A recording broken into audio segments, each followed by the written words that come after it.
Comme vous le savez, on aborde actuellement le thème de la croix dans le mois de la mission. On a eu la joie de recevoir une sœur qui sert dans la mission la semaine passée. Et dans la continuité de toutes ces choses, on va aborder un thème ce soir que j'ai intitulé « Dieu fait croître, mais l'Église est envoyée ». Amen. Dieu fait croître, mais l'Église est envoyée. Dans la Bible, il y a un équilibre très clair qui est établi entre la mission et la dépendance à Christ. Ces deux choses sont complémentaires. Le fait de se considérer en mission et en même temps d'être dépendant à Christ. Quand on sépare ces deux vérités, on tombe soit dans un activisme humain, donc on est conscient qu'on doit agir, mais on n'est pas dépendant du Christ, donc on agit sans, on va dire, la foi ou peut-être l'aspect spirituel. Et lorsqu'on est trop peut-être dans l'aspect spirituel, mais pas assez actif, on peut tomber aussi dans un passif, dans une passivité, spirituelle. La mission, c'est quoi ? On peut la définir dans plusieurs sens. Donc, au sens fonctionnel, une mission, c'est une responsabilité confiée à quelqu'un. On envoie une personne pour accomplir une tâche précise. Au sens, par exemple, corporate ou au sens de l'entreprise, lorsqu'on recrute une personne, on lui confie une mission à travers un contrat avec des tâches bien précises et on reçoit une rémunération pour cela. Lorsque justement on est embauché dans une entreprise et qu'on n'a pas de contrat, c'est qualifié de travail dissimulé. Amen. Donc il y a un aspect, on va dire, clair au niveau des tâches qu'on attend de cette personne. Au sens vocationnel, la mission, c'est la raison d'être. C'est le why, le pourquoi je fais ceci, pourquoi je fais cela. Est-ce que ça correspond à mes valeurs ? Est-ce que ça correspond aux valeurs de l'Église ? Si on remet dans le contexte spirituel. Et au sens biblique, et au sens, on va dire, auquel on aborde la mission durant ce mois, c'est le fait de transmettre la foi. Peut-être à des personnes qui n'ont jamais entendu parler du Christ ou qui ont besoin de l'entendre de manière plus forte. Et on retrouve ces trois notions également dans l'hébreu. Lorsqu'on parle de la mission au sens d'envoyer une personne, c'est shalak, je ne sais pas si je le prononce bien, excusez-moi pour la prononciation, c'est shalak. Lorsqu'on parle d'une responsabilité, on va parler de pakad, et lorsqu'on parle d'un message à transmettre, c'est malak. On va ouvrir la Bible dans Actes, au chapitre 9, du verset 11 au verset 19. Donc Actes, chapitre 9, du verset 11 au verset 19, qui est un passage qui m'a beaucoup parlé, justement dans le cadre de la mission, et dans la manière dont des fois on réagit face à un appel. Donc Actes 9, versets 11 à 19. Donc je lis. Et le Seigneur lui dit, « Lève-toi, va dans la rue, appelée la droite, et cherche dans la maison de Juda un homme nommé Saül de Tarse, car voici, il prie. Et il a vu en vision un homme du nom d'Ananias qui entrait et qui lui imposait les mains, afin qu'il recouvrât la vue. Ananias répondit, « Seigneur, j'ai appris de plusieurs personnes tout le mal que cet homme a fait à tes saints dans Jérusalem. Et il a ici des pouvoirs de la part des principaux sacrificateurs pour lier tous ceux qui invoquent ton nom. » Mais le Seigneur lui dit, « Va, car cet homme est un instrument que j'ai choisi pour porter mon nom devant les nations, devant les rois et devant les fils d'Israël. Et je lui montrerai tout ce qu'il doit souffrir pour mon nom. » Ananias sortit, et lorsqu'il fut arrivé dans la maison, il imposa les mains à Saül en disant, « Saül, mon frère, le Seigneur Jésus qui t'est apparu sur le chemin par lequel tu venais m'a envoyé pour que tu recouvres la vue et que tu sois rempli du Saint-Esprit. » Au même instant, il tomba de ses yeux comme des écailles et il recouvra la vue, puis il se leva et fut baptisé. Et après qu'il eut pris de la nourriture, les forces lui revinrent. Saül resta quelques jours avec les disciples qui étaient à Damas. Amen. Ici, on a deux hommes qui sont appelés à se croiser à un moment donné dans leur vie. On a Ananias, qui est, on va dire, une personne qui craint Dieu, et à qui Dieu va parler par rapport au salut d'un frère. Donc Saül, qui devient Paul par la suite, qui lui aussi, on va dire, a été interpellé sur le chemin de Damas par le Seigneur, par, on va dire, une voix qui le stoppait dans son élan. Paul était, on va dire, à la base, une personne qui persécutait les chrétiens, et il avait cette réputation-là de persécuter les chrétiens, de soit les tuer, soit les mettre en prison, et Dieu l'a choisi pour une mission. Amen. Il l'a choisi pour une mission, comme il nous a choisi également pour une mission. Et donc, Saül se trouve à ce moment-là de sa vie à un carrefour. À un carrefour, et Dieu vient, si vous voulez, et il est dit, qu'il perd la vue. Et donc sa vision est entachée par une nouvelle mission qu'on vient lui confier. Amen. Et Ananias est cette personne qui doit aller rencontrer celui qui persécute les chrétiens. Et ce passage m'a interpellé. Pourquoi ? Parce que aujourd'hui, justement, on a des frères ou des sœurs qui voyagent à travers le monde et qui, comme Ananias, sont appelés à aller dans certains pays en guerre et qui se disent « Mais Seigneur, est-ce que c'est vraiment là que je dois aller ?» La sœur qui est venue la semaine dernière, elle a partagé son parcours, son travail aussi, et Dieu merci pour les œuvres qu'elle a accomplies dans les pays dans lesquels elle est amenée à voyager. Et on peut se rendre compte à quel point il est compliqué, par moments, d'accepter la mission à laquelle on est amené la mission pour laquelle on est appelé, tout simplement. Ici, Ananias risque sa vie. Il risque sa vie tout simplement parce que Dieu l'appelle à aller voir Saül. Si demain on vous dit « Lève-toi, prends tes affaires, va dans un pays en guerre pour parler du Seigneur », je pense qu'on réfléchira à 1000 fois. Et encore plus si on a une famille, des enfants et des responsabilités. Parce qu'on va être conscient qu'en allant dans ce pays-là pour une mission, on peut perdre notre vie. Notre vie est en jeu. Et ici, Dieu appelle Ananias à aller parler. Et cette réaction-là, on peut la voir non pas seulement dans des situations où on doit aller en mission quelque part, mais également dans nos vies. Rodrigue, il faut que tu parles à cette personne. Non, mais Seigneur, regarde. Il comprend rien. Amen. Seigneur, regarde, il est comme ceci, il est comme cela. Et on peut aussi avoir cette réaction-là. Mais Dieu, des fois, par son Saint-Esprit, vient nous persuader. Il vient nous permettre de trouver les ressources pour aller. Et j'ai beaucoup de respect, encore une fois, je ne dirai jamais assez pour les évangélistes, enfin en tout cas les personnes qui vont dans les rues, parce que ce n'est pas simple d'aller dans la rue pour parler du Seigneur.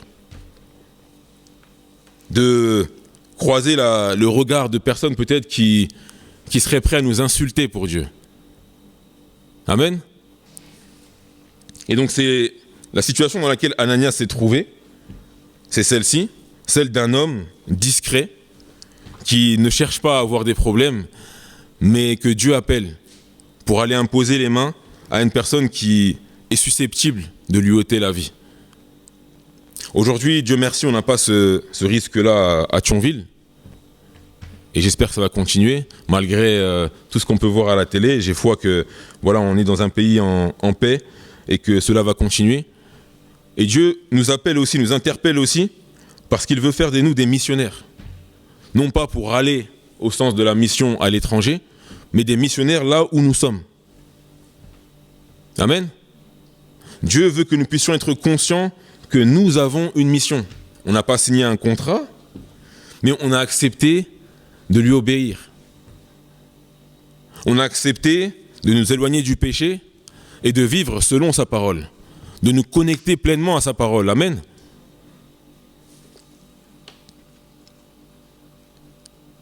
Et on peut également être dans la situation de Saül, où on devient aveugle. On ne sait plus où on doit aller, comment. Mais dans le texte, il est dit que Saül priait.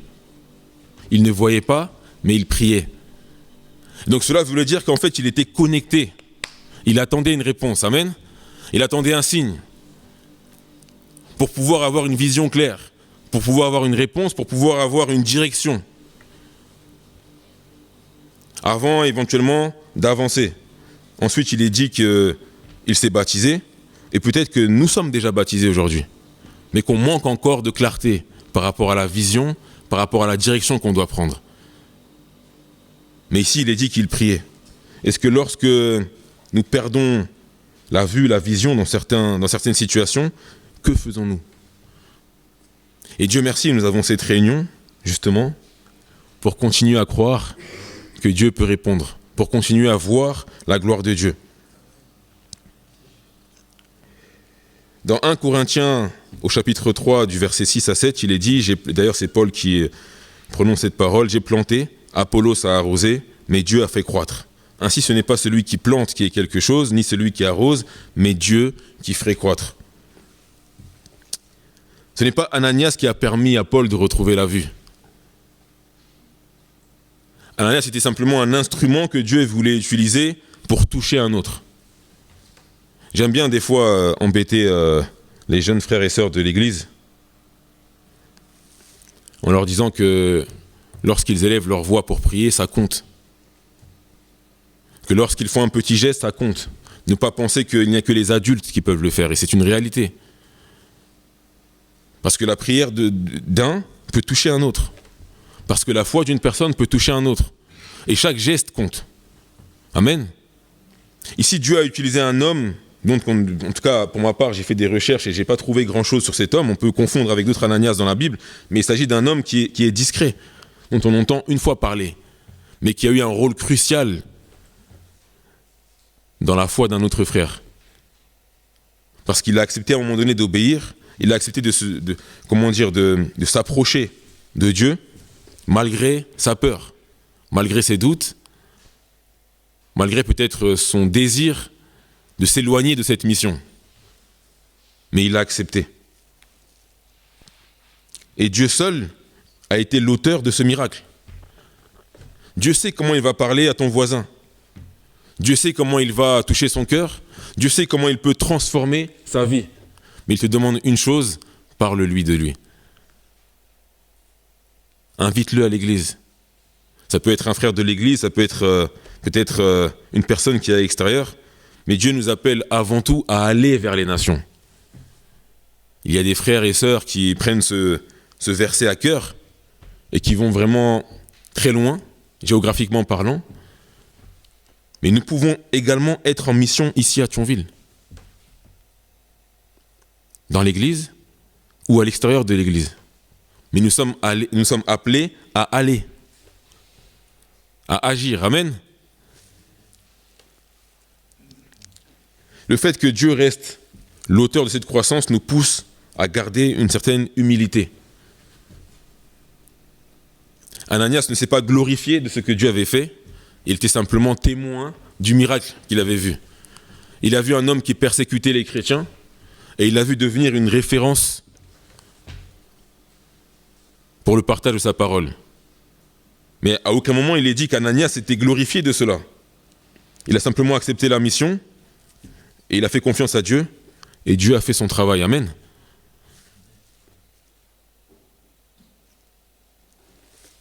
Pour cela, nous devons continuer à glorifier Dieu et non pas des hommes. Et cet aspect nous pousse à comprendre également que l'Église, et nous aussi en tant que chrétiens, on dépend pleinement de Dieu. Lorsque nous sommes loin de Dieu, il est difficile pour Dieu de nous envoyer. Lorsque nous sommes loin de Dieu, il est difficile aussi pour Dieu d'envoyer quelqu'un vers nous. Parce que nos cœurs se ferment. Saül priait. À partir du moment où Dieu lui avait parlé, il a perdu la vue, il priait. Et si on imagine peut-être sa prière, je pense qu'il priait avant tout pour retrouver la vue. Peut-être que lui, il n'était pas encore dans cet aspect-là de mission, d'aller vers les nations, d'aller prêcher la bonne parole, etc. Peut-être qu'il priait simplement en se disant « Seigneur, si tu es Dieu, permets-moi de retrouver la vue. » Parce que c'était un élément essentiel pour son travail, pour se déplacer. C'est quelqu'un qui se déplaçait, qui allait de ville en ville, et Dieu lui a permis à un moment donné, en tout cas lui a retiré cela.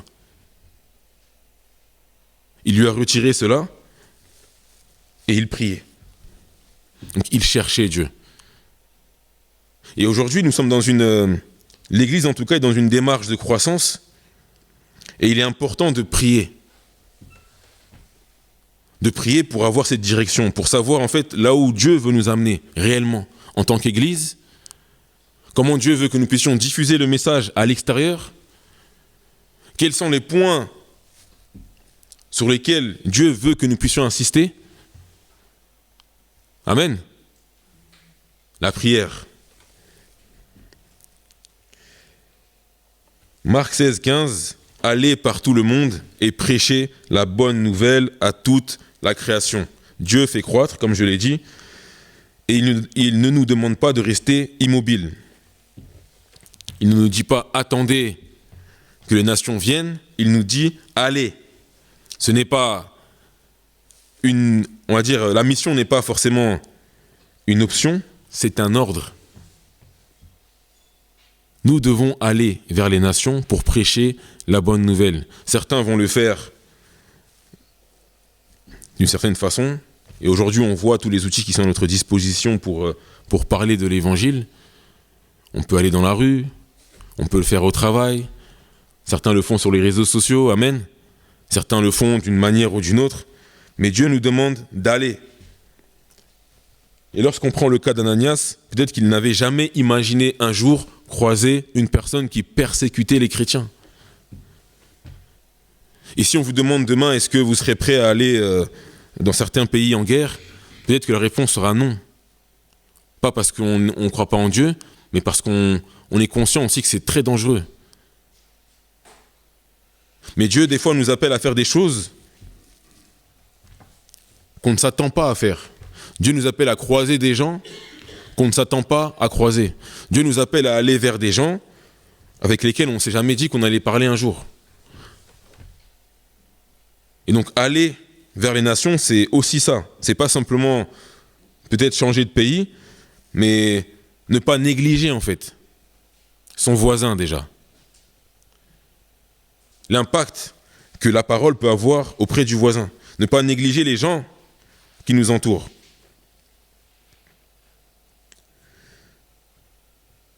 Dieu ne fait pas croître ce que l'Église refuse de semer. Et l'Église, c'est vous, c'est moi, c'est nous tous.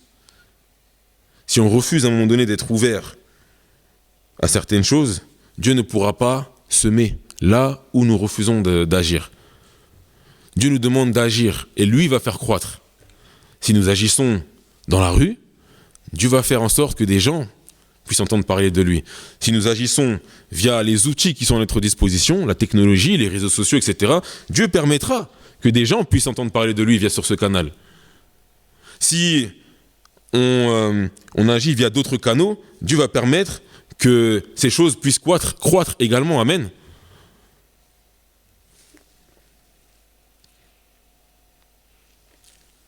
Mais dans tous les cas, cette mission ne pourra pas réussir sans cette dépendance à Christ. Comme il est dit dans Jean 15 au verset 5, « Je suis le cep, vous êtes les sarments, celui qui demeure en moi porte beaucoup de fruits, car sans moi, vous ne pouvez rien faire. » Jésus ne dit pas « vous pouvez faire peu », mais il dit « vous ne pouvez rien faire ». Et donc nous devons rester accrochés à la parole avant tout. Nous devons chercher sa face dans la prière, dans la lecture de sa parole. Et je sais combien des fois il est difficile de prendre le temps de prier à la maison, avec les responsabilités qu'on peut avoir, le travail, les enfants, etc., les engagements que nous prenons. Mais c'est la voie qui est nécessaire pour croître individuellement et croître en Église. Collectivement. Amen. Je pense que lorsqu'on vient à l'église, on s'attend aussi à grandir quelque part. À grandir dans sa foi, à grandir peut-être dans sa vie spirituelle, dans sa vie professionnelle et autres. Parce qu'on veut entendre une parole, on veut entendre une direction, on veut entendre quelque chose. Et il est plus facile d'être sensible à la parole de Dieu, de dépendre de Christ, lorsque on a cette sensibilité à travers la prière, à travers la lecture. Et ce sont des aspects qui ne sont pas à négliger. L'activité sans la dépendance est stérile. L'activité sans la dépendance est stérile. La mission sans la communion, elle est épuisante. Seul, il est compliqué d'accomplir la mission pour laquelle Dieu nous appelle à aller vers les nations. Le service sans Christ devient religieux. Si Christ ne règne pas dans l'Église, on va se voir et ça va être une cérémonie, on va dire, religieuse. Amen. Christ doit régner dans nos cœurs, doit régner dans l'Église pour nous faire croître individuellement en tant que fidèles et faire croître également son Église à travers une direction, à travers une mission claire. Dieu est un Dieu clair, qui parle clairement. Dieu est un Dieu qui s'adresse aux hommes clairement, tantôt d'une manière, tantôt d'une autre. Lorsque Dieu a appelé Ananias, il lui a dit clairement là où il se trouvait. Il n'y avait pas de doute. Ananias a douté à un moment donné. Seigneur, tu es sûr que c'est cet homme que je dois rencontrer? Dieu lui a dit clairement, va dans cette maison, impose-lui les mains. Et j'ai foi que Dieu peut encore nous parler aujourd'hui. Il peut également encore aujourd'hui nous donner un mandat, une mission claire. En tant qu'église locale, en tant que frère ou sœur de l'église, Dieu a une mission claire pour chacun d'entre nous. Amen. Nous allons commencer une nouvelle année. Et Dieu seul sait que les projets ne manquent pas dans l'église. Les projets ne manquent pas dans nos vies. Les attentes professionnelles, les attentes spirituelles, les attentes sociales en tout genre. Et ma prière aujourd'hui, c'est que Dieu puisse nous donner une direction claire pour 2026. Une orientation claire. Une personne à toucher. Dans la Bible, il est dit que Jésus se réjouit lorsqu'il retrouve une brebis. Il est prêt à laisser les 99 autres à côté pour aller chercher celle qu'il manque. Amen. Ayons un cœur comme lui, afin d'être prêts justement à accepter la mission, afin d'être armés également pour cette mission. Armés de courage, armés de foi, armés du fruit de l'esprit, afin que Dieu puisse nous utiliser pleinement pour la mission pour laquelle il nous attend. Amen.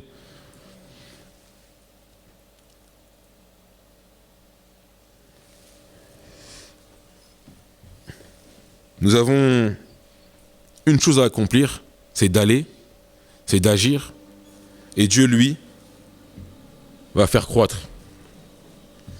Nous devons semer, et Dieu, lui, va donner la vie. Nous devons obéir, et Dieu va faire grandir. La mission, c'est notre responsabilité. La croissance, c'est la responsabilité de Dieu. Amen. Lorsque je me tiens devant vous et je parle, en réalité, je ne sais pas ce que Dieu peut faire naître dans vos cœurs. Je ne sais pas comment Dieu peut vous permettre de retrouver la vue, comme Saül. Mais Dieu m'envoie peut-être pour parler, comme il peut également vous envoyer pour parler. Amen. Mais des fois, malheureusement, parce qu'on reste des êtres humains, on peut sous-estimer l'impact que Dieu peut avoir dans la vie d'une personne. Amen.